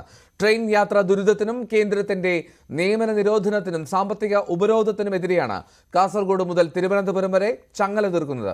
കാസർഗോഡ് റെയിൽവേ സ്റ്റേഷനിൽ ഡിവൈഎഫ്ഐ അഖിലേന്ത്യാ പ്രസിഡന്റ് AR റഹീം MP ആദ്യത്തെ കണ്ണിയും രാജ്ഭവന് മുന്നിൽ EP ജയരാജൻ അവസാന കണ്ണിയുമാകും. രാജ്ഭവന് മുന്നിൽ നടക്കുന്ന പൊതുയോഗം MV ഗോവിന്ദൻ ഉദ്ഘാടനം ചെയ്യും. VV വിനോദ് ചേരുന്നു വിവരങ്ങളുമായി. വിനോദ്, എപ്പോഴാണ് മനുഷ്യചങ്ങല ഇത് ആരംഭിക്കുക? എന്താണ് വിശദാംശങ്ങൾ? എൽദോ, ഇപ്പോൾ നമ്മൾ രാജ്ഭവന് മുന്നിലാണ് ഉള്ളത്. ഇവിടെ മനുഷ്യചങ്ങലയ്ക്ക് വേണ്ടിയുള്ള ഒരുക്കങ്ങൾ നടക്കുകയാണ്. ഇവിടെ നേതാക്കൾക്ക് പൊതുയോഗത്തിൽ പങ്കെടുക്കാനുള്ള വേദിയുടെ നിർമ്മാണമാണ് നടക്കുന്നത്. കേന്ദ്ര അവഗണനയ്ക്കെതിരെയാണ് ഡിവൈഎഫ്ഐയുടെ മനുഷ്യചങ്ങല. ഡിവൈഎഫ്ഐ അറിയിച്ചിട്ടുള്ളത് ഡിവൈഎഫ്ഐ പ്രവർത്തകർ, അതായത് 20 ലക്ഷത്തോളം പ്രവർത്തകർ, അതുപോലെ തന്നെ വർഗ ബഹുജന സംഘടനകളുടെ പ്രതിനിധികളായി അതിൽ നിന്ന് 20 ലക്ഷത്തോളം ആളുകൾ, ഇത്രയും ആളുകൾ ഇന്ന് മനുഷ്യച്ചങ്ങലയുടെ ഭാഗമാകും. കാസർഗോഡാണ് ചങ്ങലയുടെ തുടക്കം. വൈകുന്നേരം മനുഷ്യച്ചങ്ങല ആരംഭിക്കും. 3 മണി മുതൽ രാജ്ഭവന് മുന്നിൽ കലാപരിപാടികൾ ആരംഭിക്കും. 4:30 ട്രയൽ ചങ്ങല. അതിനുശേഷം 5 മണിയോടുകൂടി മനുഷ്യച്ചങ്ങല ആരംഭിക്കും. കാസർഗോഡ് ഡിവൈഎഫ്ഐ അഖിലേന്ത്യാ പ്രസിഡന്റ് എ റഹീം ആദ്യ കണ്ണിയാകും. രാജ്ഭവന് മുന്നിൽ ഡിവൈഎഫ്ഐയുടെ പ്രഥമ അഖിലേന്ത്യാ പ്രസിഡന്റായിരുന്ന ഇ.പി. ജയരാജൻ LDF കൺവീനറാണ്. അദ്ദേഹം രാജ്ഭവന് മുന്നിൽ അവസാന കണ്ണിയാകും. രാജ്ഭവനിൽ ആരംഭിച്ച് ദേശീയപാതയിലൂടെ കടമ്പാട്ടുകോണം ജില്ലാ അതിർത്തി വരെ ജില്ലയിൽ മനുഷ്യച്ചങ്ങല നീളം. തിരുവനന്തപുരത്ത് രാജ്ഭവന് മുന്നിൽ നടക്കുന്ന പൊതുയോഗം MV ഗോവിന്ദൻ ഉദ്ഘാടനം ചെയ്യും. ഡിവൈഎഫ്ഐ അഖിലേന്ത്യാ ജനറൽ സെക്രട്ടറി ഹിമാങ്കന Raj Bhattacharya, S. Ramendrapillai, MA Baby, Anavoor Nagappan, V Joy തുടങ്ങി പ്രധാനപ്പെട്ട നേതാക്കളെല്ലാം തന്നെ ഇവിടുത്തെ പരിപാടിയിൽ പങ്കെടുക്കും. കേന്ദ്ര അവഗണന, അത് പ്രധാനമായും യുവാക്കളോട് കാണിക്കുന്ന അനീതി. കേന്ദ്ര സർക്കാർ നിയമന നിരോധനവുമായി മുന്നോട്ട് പോകുന്നു. അതോടൊപ്പം തന്നെ റെയിൽ ഗതാഗതത്തിൽ നേരിടുന്ന ദുരിതങ്ങൾ, യാത്രക്കാർ അനുഭവിക്കുന്ന ബുദ്ധിമുട്ട്, മറ്റൊന്ന് സംസ്ഥാനത്തെ സാമ്പത്തികമായി ഞെരുക്കുന്നത്. ഇത് ഡിവൈഎഫ്ഐ ഉയർത്തുന്ന ഈ വിഷയം സംസ്ഥാന സർക്കാരും CPM-ഉം LDF-ഉം ഒരേ സ്വരത്തിൽ ഉയർത്തുന്ന ഒരു വിഷയം കൂടിയാണ്. വലിയ തോതിൽ സാമ്പത്തികമായി സംസ്ഥാനത്തെ ഞെരുക്കുന്നു. ഇത് യുവാക്കളുടെ തൊഴിലവസരം ഉൾപ്പെടെ നഷ്ടപ്പെടുത്തുന്നതിനോ അവരെ പ്രതിസന്ധിയിലേക്ക് തള്ളിവിടുന്നതിനോ കാരണമാകുന്നുവെന്ന ആരോപണം. ഈ 3 കാര്യങ്ങൾ പ്രധാനമായും ഉന്നയിച്ചുകൊണ്ടാണ് മനുഷ്യച്ചങ്ങല. തിരുവനന്തപുരം ജില്ലയിൽ മാത്രം ഏതാണ്ട് 1 ലക്ഷത്തോളം പ്രവർത്തകർ ഈ മനുഷ്യച്ചങ്ങലയുടെ ഭാഗമാകുമെന്നും ഡിവൈഎഫ്ഐ അറിയിച്ചിട്ടുണ്ട്. എൽദോ. ശരി, വി വിനോദാണ് വിവരങ്ങൾ നൽകിയത് രാജ്ഭവന് മുന്നിൽ നിന്ന്. ലോക്സഭാ തെരഞ്ഞെടുപ്പ് വിജ്ഞാപനത്തിന് മുൻപ് തന്നെ BJP സ്ഥാനാർത്ഥികളെ പ്രഖ്യാപിക്കുമെന്ന് BJP നേതാവ് പ്രകാശ് ജാവ്ദേക്കർ. കേരളത്തിൽ കുറഞ്ഞത് 5 സീറ്റിലെങ്കിലും വിജയിക്കുമെന്നും പ്രകാശ് ജാവ്ദേക്കർ പറഞ്ഞു.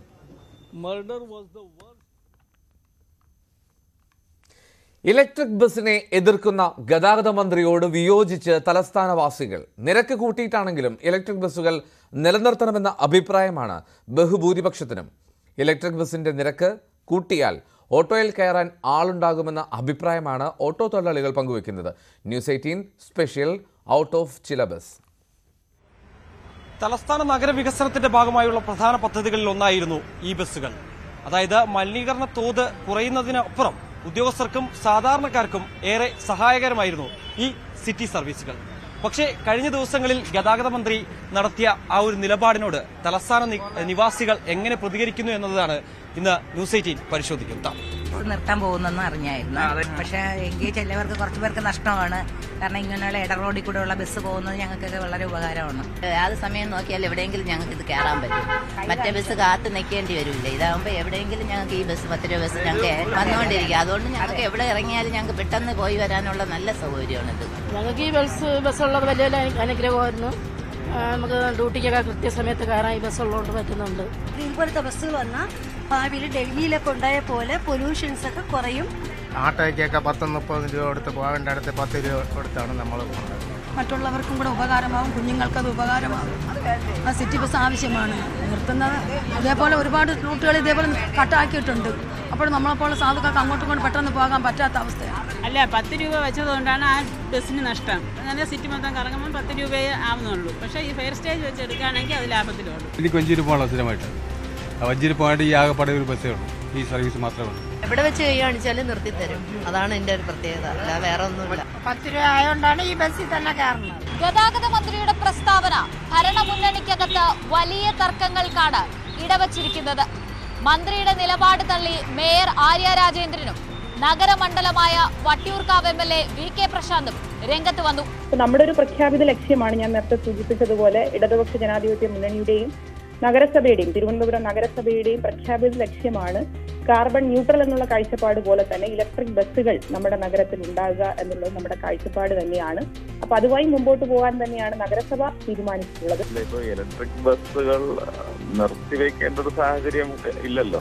ഇപ്പൊ മിനിമം ചാർജ് 10 രൂപ എന്നുള്ളത് നമ്മൾ ആ പദ്ധതി തുടങ്ങിയ സമയത്ത് ഓഫർ എന്ന നിലയ്ക്ക് അനൗൺസ് ചെയ്ത ഒന്നാണ്.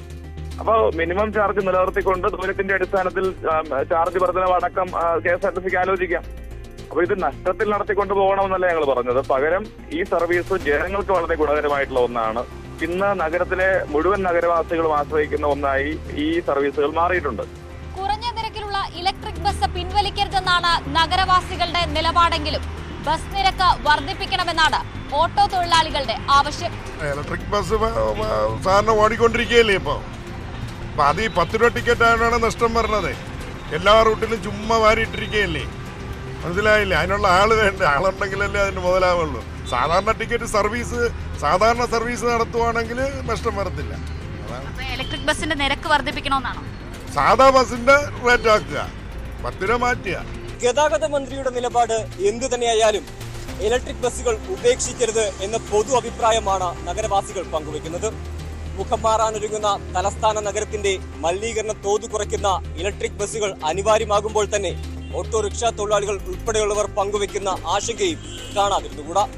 തിരുവനന്തപുരത്ത് നിന്നും MG മുതിരും ഐശ്വര്യ അനിലിനുമൊപ്പം HV നന്ദകുമാർ, ന്യൂസ് 18.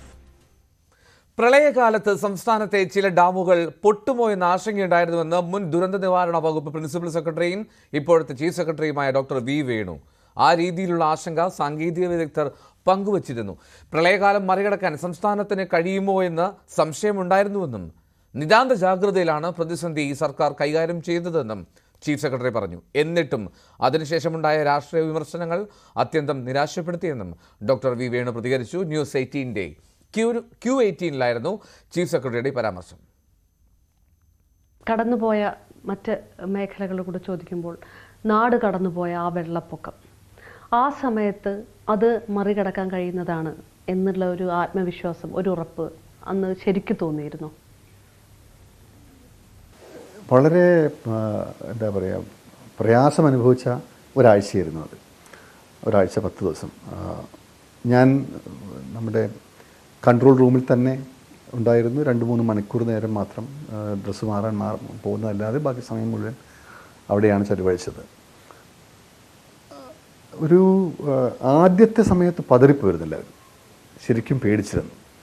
കാരണം അന്ന് എനിക്ക് ഓർമ്മയുണ്ട്, നമ്മുടെ ചില ഡാമുകൾ ഒരു പക്ഷേ പൊട്ടാനിടയുണ്ട് എന്നുവരെ സാങ്കേതിക വിദഗ്ധർ നമ്മളോട് പറയുന്നൊരു സമയമായിരുന്നു. അപ്പോൾ എന്തിനും തയ്യാറാകണം എന്ന് പറയുന്ന ഒരു നിലയിൽ നിന്നും പിന്നെ നമ്മൾ അടുത്ത ഘട്ടത്തിലേക്ക് പോയി. അപ്പോഴേക്കും വെള്ളം ഇറങ്ങാത്ത ഒരു സാഹചര്യം വരുന്നു. ഫുഡ് കൊടുക്കേണ്ടത് വന്നു, റെസ്ക്യൂവിന് വേണ്ടിയിട്ടുള്ള ഇത് വന്നു.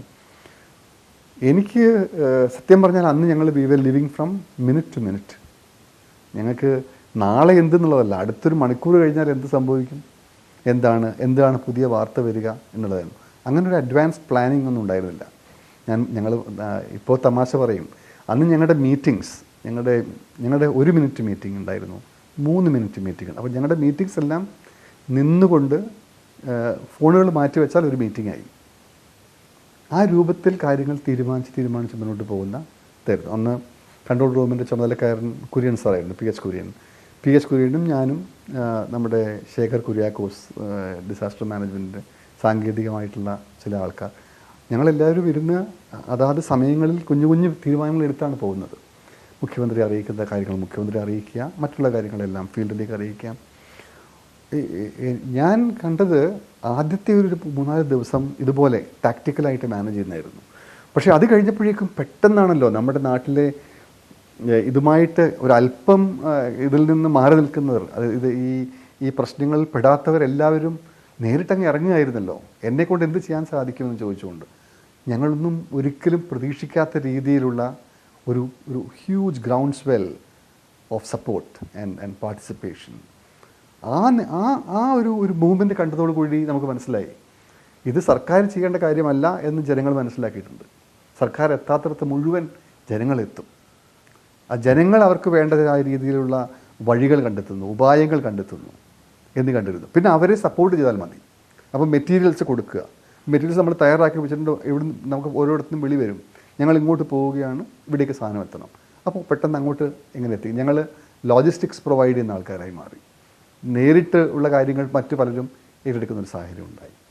അങ്ങനെ എനിക്ക് ഇപ്പോഴും വിശ്വാസമാവുന്നില്ല എങ്ങനെ നമ്മളത് എല്ലാവരും കൂടി അത് കൈകാര്യം ചെയ്തത് എങ്ങനെയെന്നുള്ളത്. അത്രയും പ്രശംസ നേടിയ ഒരു ഡിസാസ്റ്റർ മാനേജ്മെൻറ്റ് ഹാൻഡിൽ ചെയ്ത രീതി പോലും, അതിലും പക്ഷേ രാഷ്ട്രീയപരമായിട്ടുള്ള വിമർശനമുണ്ടായി. അപ്പോൾ ഒരു നിരാശ തോന്നിയിരുന്നു. നിരാശയുണ്ടായിരുന്നു, പക്ഷേ അതും ആ ഒരു ഇമോഷണലായ ഒരു സാഹചര്യമല്ലേ. ഇപ്പോൾ എല്ലായിടത്തും നമുക്ക് എത്താൻ സാധിക്കുന്നില്ല. എല്ലാവർക്കും സർക്കാരിൻ്റെ എന്താ പറയുക ഉടനടിയുള്ള അപ്പം തന്നെ ചെയ്യേണ്ട ചില കാര്യങ്ങൾ അവർ ഡിമാൻഡ് ചെയ്യുന്നൊരു സമയമാണ്.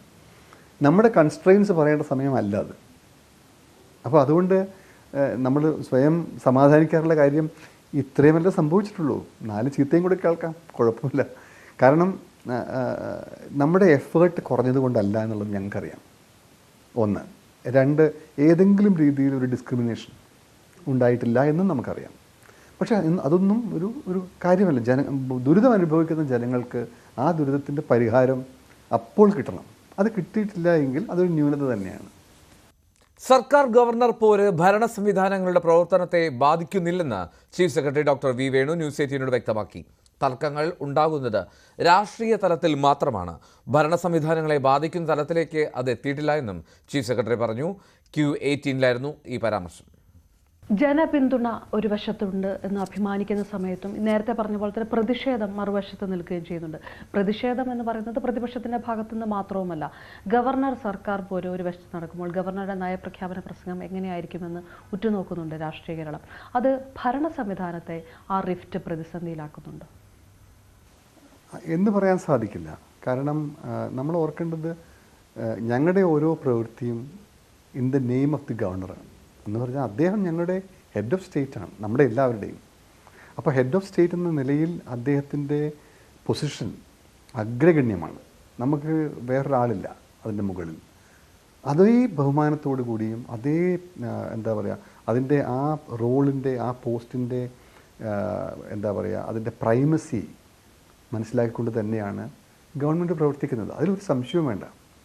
നമ്മൾ ഓർക്കേണ്ടത് ഈ അഭിപ്രായ വ്യത്യാസങ്ങളെന്ന് പറയുന്നത് മറ്റൊരു മണ്ഡലത്തിലാണ്. സർക്കാർ എന്ന് പറയുന്ന ഒരു എഡിഫിസ്, ഒരു ബോഡി നമ്മൾ എടുക്കുകയാണെങ്കിൽ ഞങ്ങൾ ഓരോ ദിവസവും പ്രവർത്തിക്കുന്നത് ഗവർണറുടെ പേരിലാണ്. അപ്പോൾ അതുകൊണ്ട് അവിടെ ഈ ഒരു പറയുന്ന സപ്പോസ്ഡ് ആയിട്ടുള്ള അഭിപ്രായ വ്യത്യാസങ്ങളൊന്നും ഒരു സ്ഥാനമില്ല. അത് രാഷ്ട്രീയത്തിൽ മാത്രമാണ്, ഭരണ സംവിധാനങ്ങളെയോ പ്രവൃത്തികളെയോ അത് ഒരിക്കലും ഉണ്ടാവില്ല. അത് മെയിൻറ്റെയിൻ ചെയ്യാൻ ഞങ്ങൾ എപ്പോഴും ശ്രദ്ധിച്ചുകൊണ്ടേയിരിക്കും. കാരണം അത് അദ്ദേഹത്തിൻ്റെ നിർദ്ദേശപ്രകാരം ചലിക്കുന്ന യന്ത്രമാണ് നമ്മൾ. ആ ഒരു ഇമ്പോർട്ടൻസ് അത് നമ്മുടെ കോൺസ്റ്റിറ്റ്യൂഷൻ നൽകുന്നതാണ്. അപ്പോൾ അതിൽ ഒരു ഡൈല്യൂഷനും ഉണ്ടാവാൻ പാടില്ല എന്ന നിർദ്ദേശം ഞങ്ങൾക്ക് ഏറ്റവും മുകളിൽ നിന്ന് തന്നെ ലഭിക്കുന്നുമുണ്ട്. ഏത് രീതിയിലാണ് ഈ ബന്ധം മുന്നോട്ട് പോകേണ്ടത്, അതെങ്ങനെയാണ് കൈകാര്യം ചെയ്യേണ്ടത്, അത് അതിൻ്റേതായ ഗൗരവത്തോടു കൂടി അതിൻ്റേതായ പ്രാധാന്യത്തോടു കൂടി തന്നെ അത് മെയിൻറ്റെയിൻ ചെയ്യണം. അത് ഞങ്ങൾ മെയിൻറ്റെയിൻ ചെയ്യുക തന്നെ ചെയ്യും. നവകേരള സദസ്സിനും ജനങ്ങളുടെ പ്രശ്നങ്ങൾ പരിഹരിക്കുന്നതിന് പരിമിതിയുണ്ടെന്ന് chief secretary doctor V Venu. പ്രശ്നങ്ങൾ അവതരിപ്പിക്കപ്പെടുന്നത് ഇരുഭാഗത്തു നിന്നുള്ള ആശയവിനിമയത്തോടു കൂടിയാണ്. വലിയ അളവിൽ പരാതികൾ പരിഹരിക്കപ്പെടാൻ അത് സഹായിച്ചിട്ടുണ്ട്. എങ്കിലും ധാരാളം പരാതികൾ സമർപ്പിക്കപ്പെട്ടതിനാൽ പലതും പരിഹരിക്കപ്പെട്ടില്ല എന്ന പരാതി ജനങ്ങളിൽ നിന്ന് ഉയരുന്നത് സ്വാഭാവികമാണെന്നും ചീഫ് സെക്രട്ടറി പറഞ്ഞു. നവകേരള സദസ്സിനെ കുറിച്ച് പറഞ്ഞതുകൊണ്ടാണ് ജനങ്ങളുടെ പ്രശ്നങ്ങൾ നവകേരള സദസ്സ് കൊണ്ട് പരിഹരിക്കാൻ കഴിഞ്ഞിട്ടുണ്ട് എന്നൊരു ആത്മവിശ്വാസം ചീഫ് സെക്രട്ടറിക്കുണ്ട്. ഒരു ഗവൺമെൻറ്റിനും ജനങ്ങളുടെ പ്രശ്നങ്ങളെല്ലാം പരിഹരിച്ചു കഴിഞ്ഞിരിക്കുന്നു എന്ന് പറയാൻ പറ്റില്ല. ഇതിന് ഞാൻ കാണുന്ന ഒരു പ്രധാനപ്പെട്ട കാര്യം ജനങ്ങളുമായി നേരിട്ട് സംസാരിക്കുന്ന 140 വേദികൾ ഉണ്ടായി എന്നുള്ളതാണ് ഇതിൻ്റെ ഏറ്റവും പ്രധാനപ്പെട്ട കാര്യം. അത് വൺ വേ ആയിരുന്നില്ല. അതിന് 2 രീതിയിലുമുള്ള ചർച്ചകൾ, പ്രഭാത യോഗങ്ങളിൽ വന്നിട്ടുള്ള നിർദ്ദേശങ്ങളും അഭിപ്രായങ്ങളും ശക്തമായ വിമർശനങ്ങളും ഒക്കെ ഉണ്ടായിട്ടുണ്ട്. അപ്പോൾ ഒരു തരത്തിൽ പറഞ്ഞാൽ ജനങ്ങൾ കാര്യങ്ങൾ ഏൽപ്പിച്ച മന്ത്രിമാരും തമ്മിലുള്ള ഒരു ഓപ്പൺ ഡിസ്കഷനായിട്ട് തന്നെ ഞാൻ കണ്ടു. പക്ഷേ വളരെയേറെ കാര്യങ്ങൾ ഈ പ്രശ്നങ്ങൾ സോൾവ് ചെയ്യേണ്ടതാണ് എന്ന രീതിയിലുള്ള ചില ഇൻഡിക്കേഷൻസ് നമുക്ക് കിട്ടി. അതിൽ പലതിലും ആക്ഷൻ എടുക്കാൻ സാധിച്ചു. എന്നാലൊക്കെ ഇതൊക്കെ കഴിഞ്ഞാലും ജനങ്ങൾക്ക് ഞങ്ങൾ പറഞ്ഞ കാര്യങ്ങളെല്ലാം നടന്നിട്ടില്ല എന്നൊരു തോന്നലുണ്ടാവാം. പക്ഷേ അത് സ്വാഭാവികം മാത്രമാണ്. അതിനിടയിൽ ഒരു പ്രതിഷേധ കൊടുങ്കാറ്റ് കൂടി ഈ യാത്രയുടെ കൂടെ സഞ്ചരിക്കുന്നുണ്ടായിരുന്നു. അതിനെയും ആ രീതിയിൽ തന്നെയാണ് കണ്ടുവിടുന്നത്. സംശയമില്ല. ഗവൺമെൻറ്റിനെ വിമർശിക്കുന്നതിൻ്റെ ഭാഗമായിട്ട് തന്നെ ഉള്ള ഒരു പ്രതിഷേധ സ്വരമായിട്ടാണ് അതിനെ കാണുന്നത്. വയനാട് പനമരത്ത് ജനവാസ മേഖലയിൽ ഭീതി പരത്തി കാട്ടാനക്കൂട്ടം. മേച്ചേരി പ്രദേശത്താണ് കാട്ടാനക്കൂട്ടം എത്തിയത്. നാട്ടിലിറങ്ങിയ കാട്ടാനയെ ഏറെ പണിപ്പെട്ടാണ് വനം വകുപ്പ് ഉദ്യോഗസ്ഥർ തിരികെ കാട്ടിലേക്ക് തുരത്തിയത്.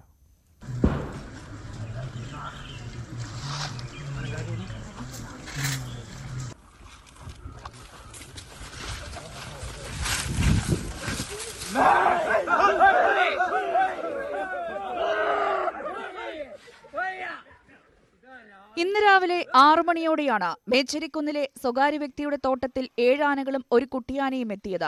ഉടനെ വിവരമറിഞ്ഞ് വനംവകുപ്പും പനമരം പോലീസും മുത്തങ്ങിലെ RTO സംഘവും സ്ഥലത്തെത്തി. മണിക്കൂറുകൾ നീണ്ട പ്രയത്നത്തിനൊടുവിലാണ് ആനകളെ തുരത്താൻ വനംവകുപ്പിന് കഴിഞ്ഞത്.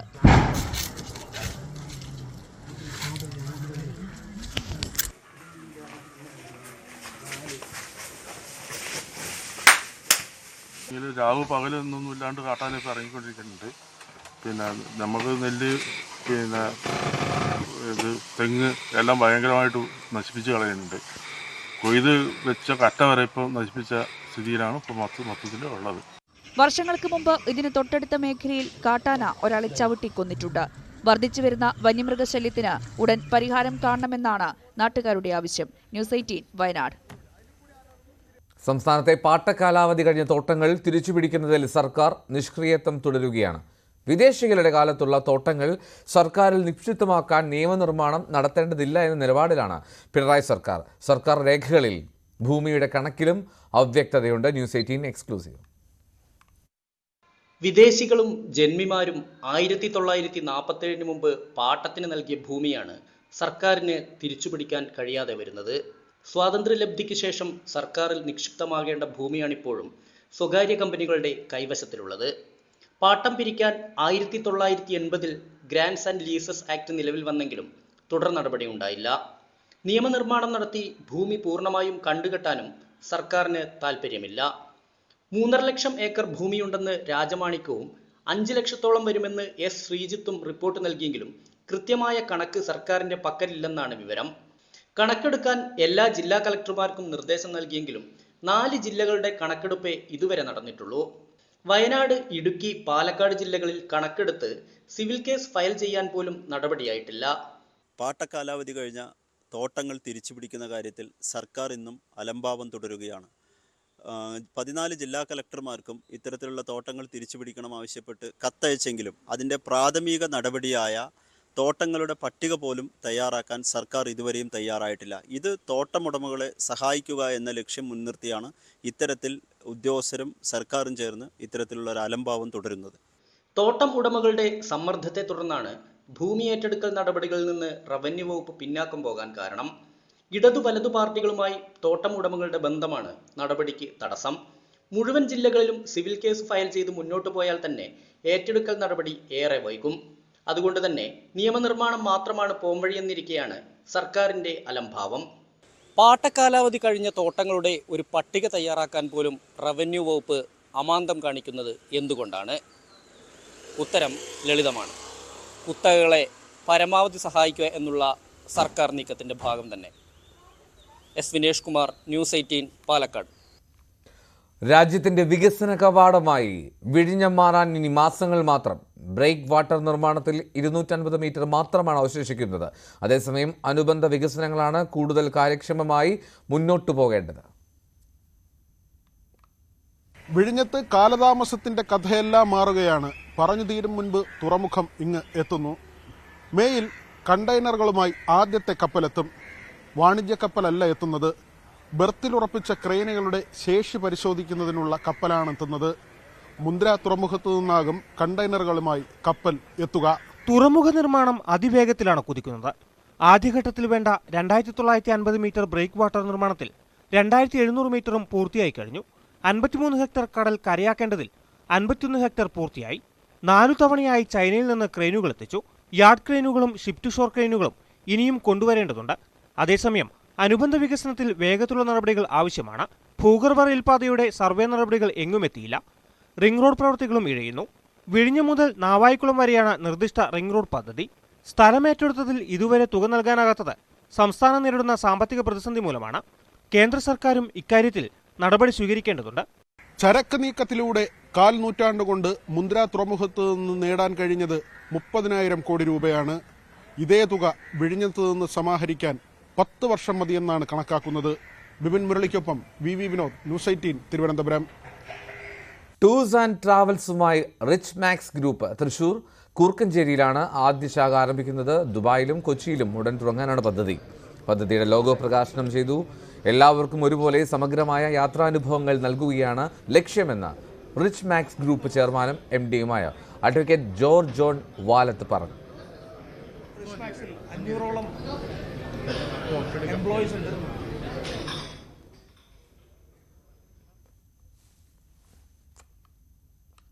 Rich Max Finvest, Rich Max Marketing and Consultancy, Rich Max Integrated Foundation, Valath Jewellers എന്നിവയാണ് മറ്റ് സംരംഭങ്ങൾ. റിച്ച് മാക്സ് ഫിൻവെസ്റ്റിന് കേരളം, തമിഴ്നാട്, തെലങ്കാന, ഒഡീഷ എന്നിവിടങ്ങളിൽ 100ഓളം ശാഖകളുണ്ട്. 2035ഓടെ ഒരു സ്മോൾ ഫിനാൻസ് ബാങ്ക് എന്ന തരത്തിലേക്ക് വളരുകയാണ് കമ്പനിയുടെ ലക്ഷ്യം. ഇനി സ്വർണം വെള്ളി നിരക്കുകൾ. കവിത ഗോൾഡ് ആൻഡ് ഡയമണ്ട്സ് ഇന്നത്തെ സ്വർണം വെള്ളി നിരക്കുകൾ നിങ്ങൾക്കായി സമർപ്പിക്കുന്നത്. വലിയ സ്വപ്നങ്ങൾ, വലിയ സന്തോഷങ്ങൾ, വലിയ collection. Kavitha gold and diamonds. സ്വർണം 22 ക്യാരറ്റിന് ഗ്രാം 5750 രൂപ, പവന് 46,000 രൂപ. 18 ക്യാരറ്റ് സ്വർണത്തിന് ഗ്രാമിന് 4780, പവന് 38,240. വെള്ളി ഗ്രാമിന് 77, കിലോയ്ക്ക് 77,000. കവിത ഗോൾഡ് ആൻഡ് ഡയമണ്ട്സ് ഇന്നത്തെ സ്വർണം വെള്ളി നിരക്കുകൾ നിങ്ങൾക്കായി സമർപ്പിക്കുന്നത്. വലിയ സ്വപ്നങ്ങൾ, വലിയ സന്തോഷങ്ങൾ, വലിയ collection. Kavitha gold and diamonds. വാർത്തയിൽ ഇന്നിവിടെ പൂർണ്ണമാകുന്നു. കൂടുതൽ വാർത്തകൾക്ക്, വിശദാംശങ്ങൾക്ക് malayalam.news18.com സന്ദർശിക്കുക.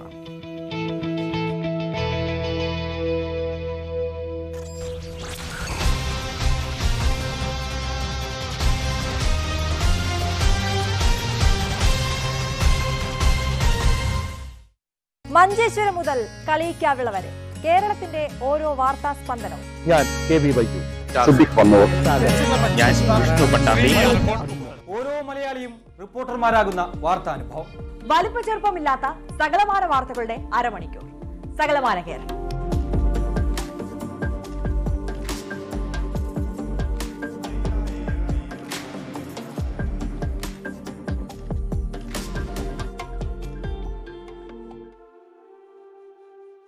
ഈ പരിപാടി